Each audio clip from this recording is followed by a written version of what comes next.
तो शेर जंगल का राजा होता है। अब एक दिन इस बात पर जंगल में बहस छिड़ जाती है कि ये तो कोई तरीका नहीं है, जब देखो तब शेर राजा, जब देखो तब शेर राजा, किसी और को राजा बनाया जाए। इस बात का निर्णय लेने के लिए जंगल में मीटिंग बुलाई जाती है। सारे जानवर उस मीटिंग में आते हैं ये चर्चा करने के लिए कि भाई ये कोई तरीका नहीं है, किसी और को राजा बनाओ, अब बहुत हो गया, शेर अब राजा नहीं बनेगा, अब किसको राजा बनाए, किसको राजा बनाए। तो एक जानवर कहता है कि एक काम करते, जंगल में जो सबसे एक्टिव है उसको राजा बना देते हैं। अब जंगल में सबसे एक्टिव कौन? तो भैया बंदर। बंदर को राजा बना दिया जाता है। बंदर बढ़िया ताज पहनकर सिंहासन पर बैठ जाता है और जंगल पर राज करने लग जाता है।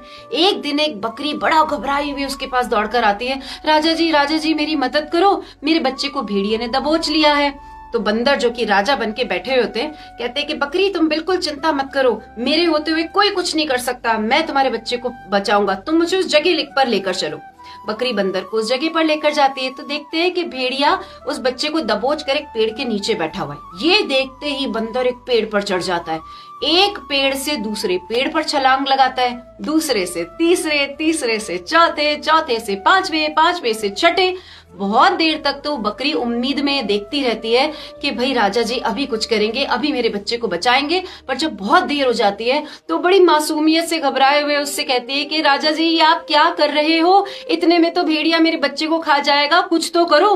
तो ऊपर पेड़ पर बैठे बैठे बंदर बकरी की तरफ देखते हुए कहता है, ए बकरी सुन, तेरा बच्चा बचे या ना बचे इसकी मेरी कोई गारंटी नहीं है, मेरी कोशिश में, मेरे प्रयास में कोई कमी है तो तू बता।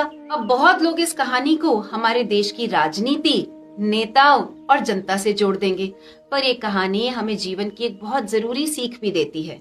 बहुत बार हम ये कहते हैं कि मैंने बहुत मेहनत करी लेकिन मुझे वो परिणाम नहीं मिला। स्टूडेंट्स कहते हैं हमने बहुत पढ़ाई करी लेकिन टेस्ट में मार्क्स नहीं आए, और इस बात से वो बहुत हताश भी हो जाते हैं। तो अगर जीवन में किसी भी काम में आपको लगता है कि आपने बहुत मेहनत करी लेकिन आपको वो रिजल्ट नहीं मिला, तो एक बार चेक जरूर करना कि कहीं उस बंदर की तरह आप मेहनत गलत तरीके से, गलत दिशा में तो नहीं कर रहे। एक बात हमेशा ध्यान में रखना, ये दुनिया आपकी मेहनत कभी नहीं देखेगी,